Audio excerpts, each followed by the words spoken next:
Hello everyone, welcome to my channel.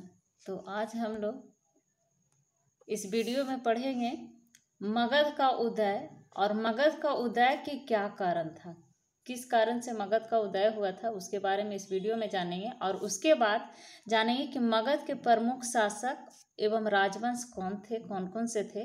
तो सारे प्रमुख जो शासक थे मगध के और राजवंश जो थे उनके बारे में हम लोग समझेंगे कि किस शासक का जो किसी भी शासक का क्रम जो है किस प्रकार से आया राजवंश का मगध पे।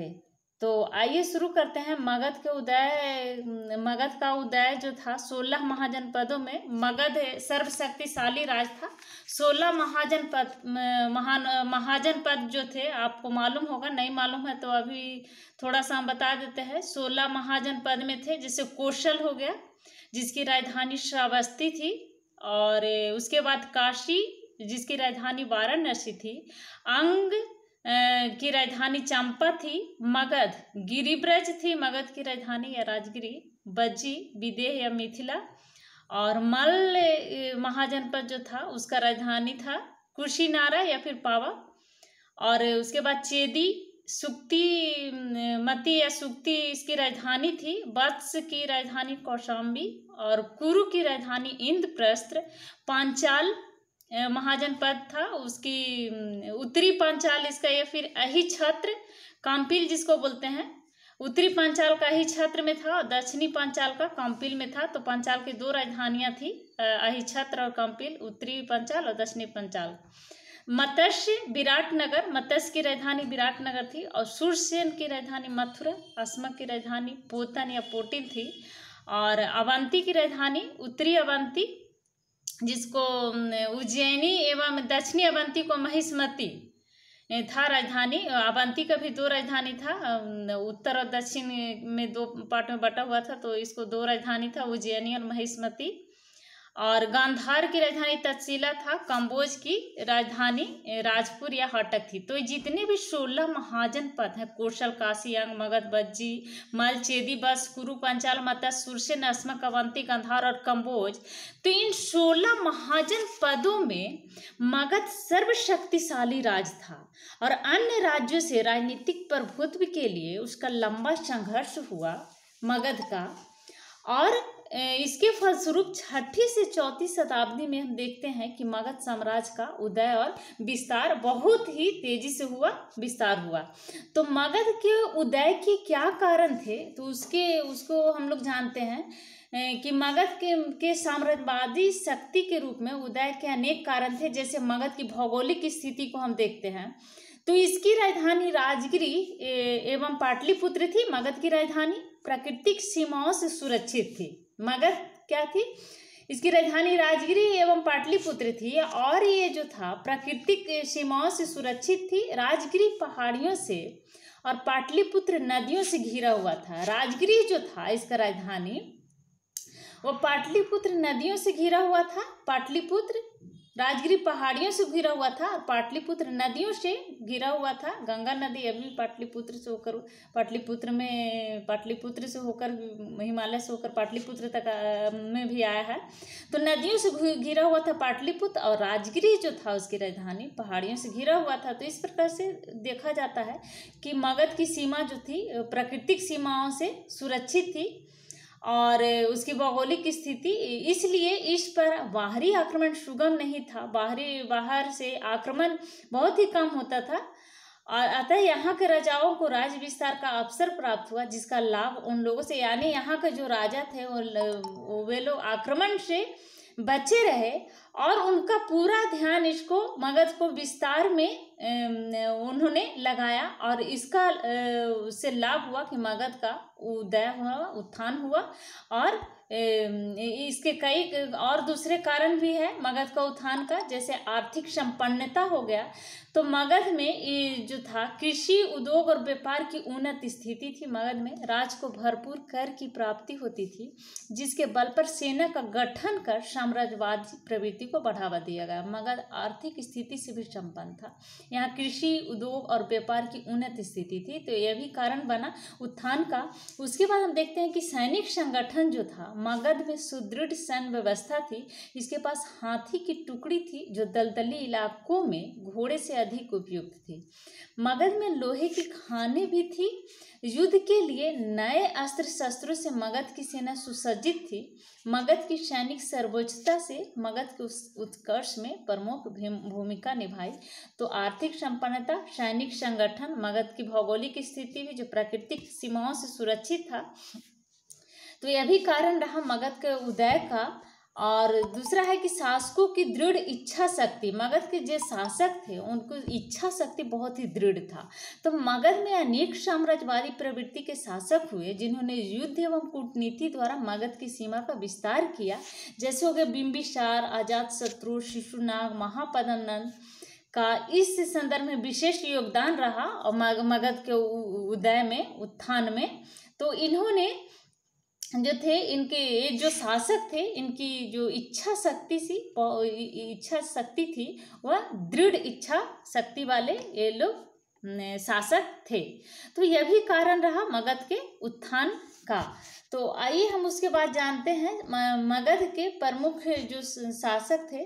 तो प्रमुख शासक और राजवंश के बारे में जानते हैं, मगध के कौन कौन से शासक थे और राजवंश। तो इस चार्ट के द्वारा हम लोग देखते हैं कि मगध का जो राजवंश थे 4 वंश के थे। जैसे हर्यक वंश हो गया, शिशुनाग वंश, नंद वंश और मौर्य वंश। तो 4 राजवंश थे, हर्यक वंश, शिशुनाग वंश, नंद वंश और मौर्य वंश। तो मगध का जो शासक था, सबसे पहला हर्यक वंश का शासन आया। हर्यक वंश का शासन आया मगध पे। हर्यक वंश का शासन काल रहा 514 से 544 से 412 ईस्वी पूर्व तक इन्होंने शासन किया, हर्यक वंश के राजवंशों ने। तो इसका हर्यक वंश के जो शासक था उसमें से पहला शासक बिंबिसार था, उसके बाद अजातशत्रु, उसके बाद शिशुनाग और उसके बाद उदयभद्र, नहीं सॉरी, शिशुनाग तो नाग वंश का शासक था। तो हर्यक वंश का बिंबिसार था, बिंबिसार के बाद उसका पुत्र अजातशत्रु, उसके बाद उदयभद्र, उसके बाद अनुरुद्ध और उसके बाद मुंड, उसके बाद नागदासक। तो इस प्रकार से हम देखते हैं कि हर्यक वंश का जो शासक थे, 6 राजवंश का शासन रहा हर्यक वंश पे, जिसमें पहला था बिंबिसार। तो मगध साम्राज्य की वास्तविक संस्थापक था बिंबिसार, हर्यक वंश का। हर्यक वंश से जो संबंधित था, पहला शासक था हर्यक वंश का बिंबिसार, उसको वास्तविक संस्थापक कहा जाता है। और यह जो था बिंबिसार के पिता का नाम बोधिस था। बिंबिसार के पिता का नाम बौद्ध धर्म के अनुसार, दीपवंश के अनुसार, बौद्ध साहित्य जो था दीपवंश, तो उसके अनुसार इसके पिता का नाम, बिंबिसार के पिता का नाम बोधिस था, जो राजगृह का शासक था। राजगृह का शासक था बिंबिसार के पिता, जिसका नाम था बोधिस। यह दीपवंश जो बौद्ध साहित्य था उसके अनुसार उसका नाम था। मत्स्य पुराण में बिंबिसार को क्षेत्रोजस तथा जैन साहित्य में सैनिक कहा गया है। जैन साहित्य से में बिंबिसार को सैनिक कहा गया है और मत्स्य पुराण में क्षेत्रोजस कहा गया है।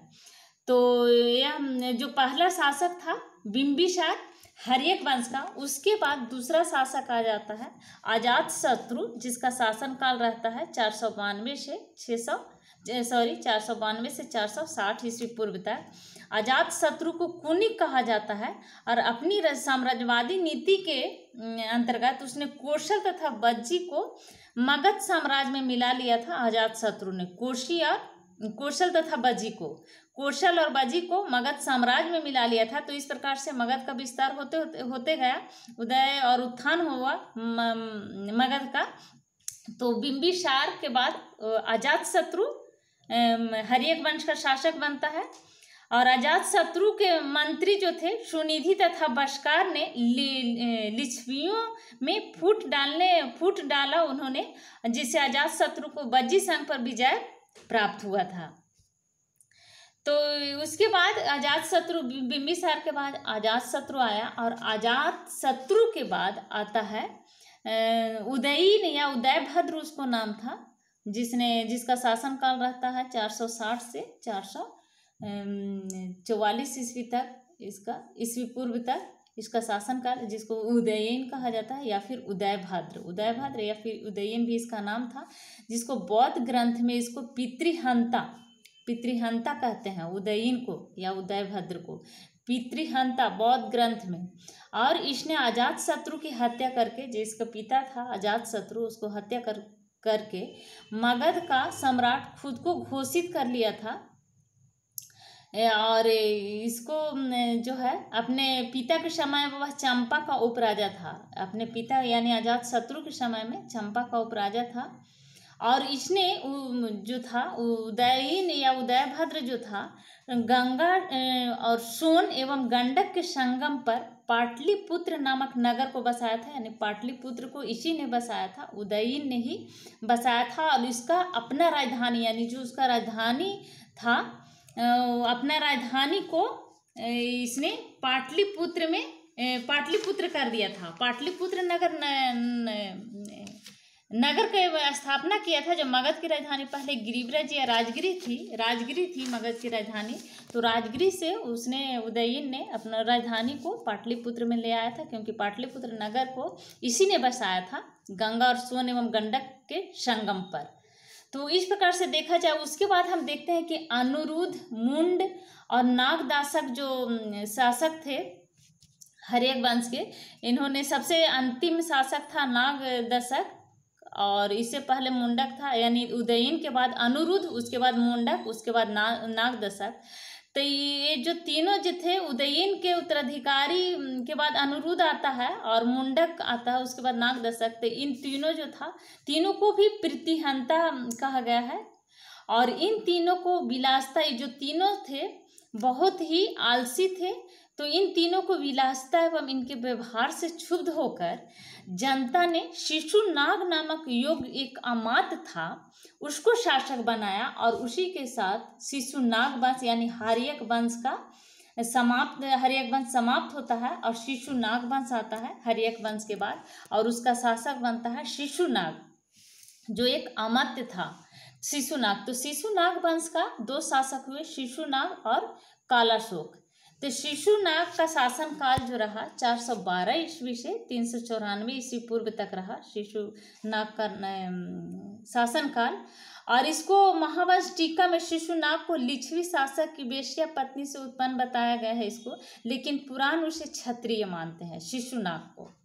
शिशुनाग को पुराण में उसको क्षत्रिय कहा गया है। और अवंती पर विजय, शिशुनाग की महान सफलता थी। इसने अवंती पर जो विजय प्राप्त किया था, ये शिशुनाग का ही बहुत बड़ा सफलता था। इसने वैशाली को अपनी दूसरी राजधानी बनाया था। शिशुनाग ने वैशाली को अपनी दूसरी राजधानी बनाया था। उसके बाद इसका जो दूसरा शासक आता है कालाशोक, शिशुनाग वंश का दूसरा शासक कालाशोक या काकवर्ण भी इसको कहते हैं। तो इसके काल में द्वितीय बौद्ध संगति का आयोजन हुआ था। कालाशोक के काल में द्वितीय बौद्ध संगति का आयोजन जो वैशाली में हुआ था।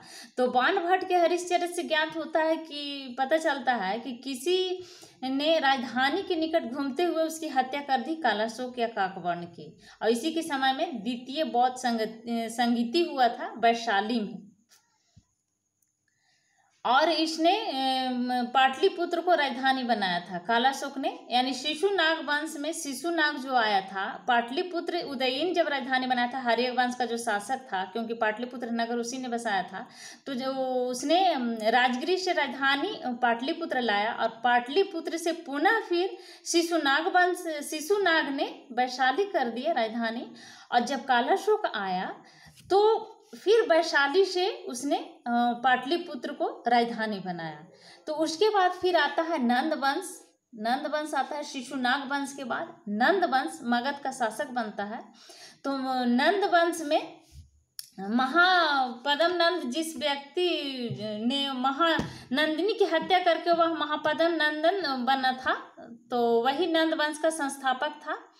और वह विष्णु पुराण से इसे शिशुनाग वंश के अंतिम शासक महानंदिन के पुत्र तथा शूद्र स्त्री से उत्पन्न बताया गया है इसको विष्णु पुराण में। जबकि जैन ग्रंथ में इसको और महाबोधिस में इसको उग्रसेन कहा गया है। महाबोधि वंश में इसको उग्रसेन कहा गया है। और इसकी दूसरा उपाधि भी है सर्व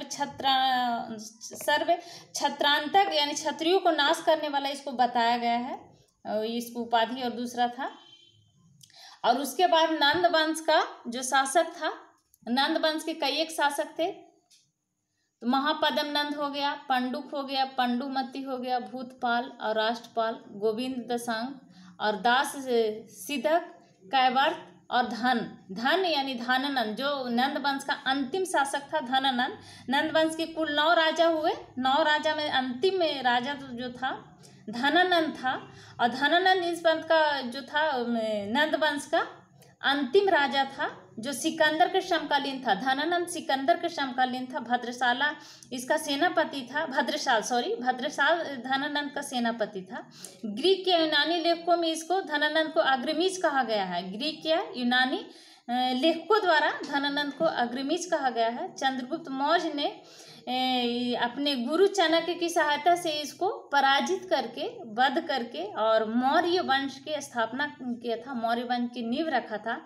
तो धनानंद के बाद नंद वंश का अंतिम शासक धनानंद को पराजित करके चंद्रगुप्त मौर्य ने मौर्य वंश का स्थापना किया था। और मौर्य वंश के पहले राजवंश जो था, पहला जो शासक था चंद्रगुप्त मौर्य था। और उसके बाद उसका पुत्र बिंदुसार बना। उसके बाद बिंदुसार का पुत्र अशोक, फिर उसके बाद उसका उत्तराधिकारी जलौक, संप्रति दशरथ अशोक का पौत्र था। उसके बाद बृहस्पति बृहद्रथ। तो मौर्य वंश का अंतिम शासक बृहद्रथ था। पहला शासक था चंद्रगुप्त मौर्य, जिसने नंद वंश के अंतिम शासक धनानंद को पराजित करके मौर्य वंश की स्थापना किया था चंद्रगुप्त मौर्य ने। तो चंद्रगुप्त मौर्य, बिंदुसार, अशोक, इसका शासनकाल बहुत ही अच्छा रहा। उसके बाद अशोक के बाद धीरे धीरे 261 ईस्वी में, 261 BC में जब कलिंग का युद्ध हुआ था, तो उसमें बहुत रक्तपात के कारण बहुत ज़्यादा रक्तपात हुआ था। तो उसके चलते अशोक उस रक्तपात को देख करके युद्ध को त्यागने का युद्ध त्याग दिया था और जैन धर्म को अपना लिया था।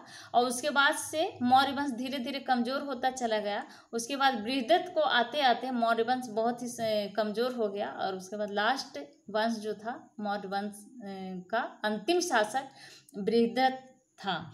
तो उसके बाद हम देखते हैं कि धनानंद के समय में ही जो शासक था ईरान सिकंदर का आक्रमण हुआ था। धनानंद के समय में ही ईरानी आक्रमण हुआ था।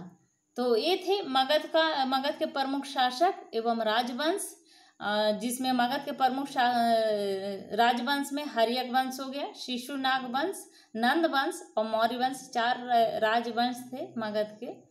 और जिसमें हर्यक वंश में जो शासक था बिंबिसार, पहला शासक था, संस्थापक था हर्यक वंश का। उसके बाद बिंबिसार के बाद हर्यक वंश का दूसरा शासक आता है अजातशत्रु उदयभद्र। उसके बाद अनुरुद्ध, उसके बाद मुंड और नागदशक। उसके बाद शिशुनाग वंश, नागदशक के बाद शिशुनाग वंश का शासनकाल आता है, जिसमें से 2 शासक बने, शिशुनाग और कालाशोक।